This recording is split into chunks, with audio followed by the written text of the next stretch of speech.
So my name is Carolan and I'm the International Development Manager. So implementing an open data initiative is ultimately about carrying out a piece of cultural and institutional change. And within that, there's probably 5 main things that you would want to think about when setting up an initiative to ensure that it's successful.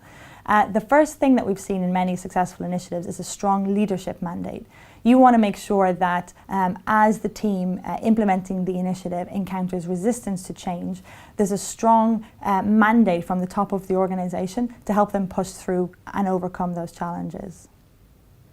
The second thing is the demand for the data. There's very little point in you investing time, energy and capital in the publication of data if there aren't people out there who are willing and able to use that to create the value add services, products, ideas from that data.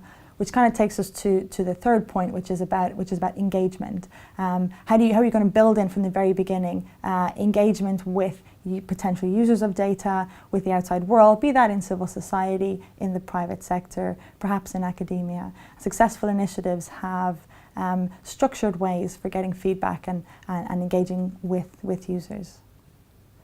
The next thing you want to think about is the cultural change aspects. It's tempting to focus in on the technical aspects of implementing an open data initiative, but ultimately those are the kind of challenges which have been solved and are being solved by the community. And it's the cultural change where you're really going to encounter some of the challenges and where the key to success lies.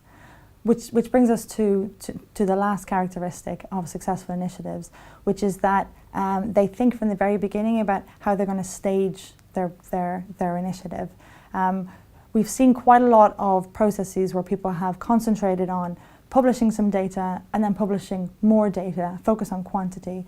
Whereas as our thinking is evolving, what we're seeing now increasingly is that a focus on impact and on specific either sectors or data sets, building engagement around those from the beginning is a much stronger way to make sure that an initiative is successful.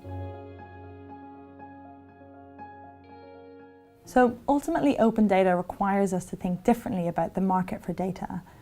Traditionally, we would have thought of certain institutions, such as government, as suppliers of data and others as users of data. Whereas now what we see is government, civil society and the private sector all simultaneously in the position of being both suppliers and consumers of data.